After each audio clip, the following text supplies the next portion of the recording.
Hey everybody, Jeff Koppel, realtor, general contractor. I haven't made one of these videos in a while, but yeah, I was doing some home maintenance around my house and I thought here is a good thing to show people.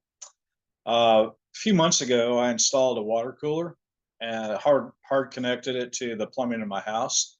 And I was being lazy at the time. I knew that my shut off valves underneath the sink didn't shut off all the way. So basically, I just went out and turned off the main water, hooked up the water cooler, and we've been running just fine. Now it's time to replace filters. So I decided, okay, I'll crawl underneath the sink and replace the valves like I should have a couple months ago. So anyway, I thought what I would do is show you why that valve, the old valve, didn't shut off.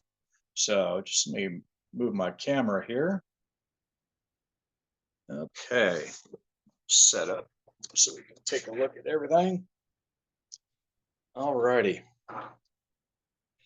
So here's the old valve. See that okay?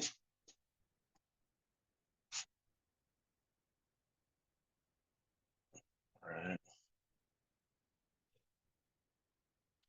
Sit down here, maybe get a little more light. There we go. Okay, you see inside here, that's kind of the mechanism that shuts it off. You look here, there's a gasket here, which is the stem gasket, but there is no shut-off gasket right here. So I've got another faucet that I replaced at the same time, and I'll show you what that gasket is kind of supposed to look like. These are kind of bad too. So you can see that this one is all ate up. And what does that is the hard water in Texas. It should be perfectly round and it should be smooth. It shouldn't be rough like it is.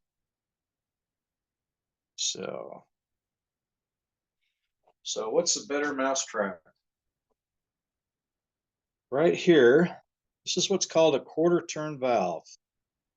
And if you look inside, you see when I turn it, see how that little valve moves there?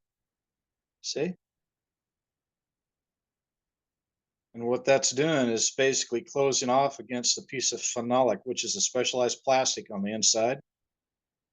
These kinds of valves are used in hydraulic applications, like for big machinery and things. This is a lifetime valve, not that much more expensive.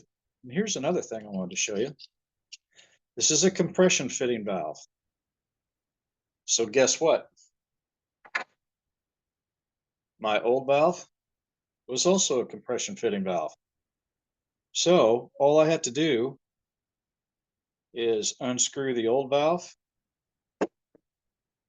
and just thread it the same, screw on the new one, I'm done. Now all this has to be done with the main supply to the house off. Otherwise you're gonna have a flood. So anyway, that is my short video showing you how to fix a water valve shut off that won't shut off. I actually replaced all three that I had under my kitchen sink. I had one for the hot and cold for the faucet, and then I had a hot for the dishwasher as well. I replaced all three of them since I was under there. So anyway, I hope you guys enjoyed this video. If you have any ideas for videos, send me an email to jeffkoppel@gmail.com, and I'll be happy to create a video.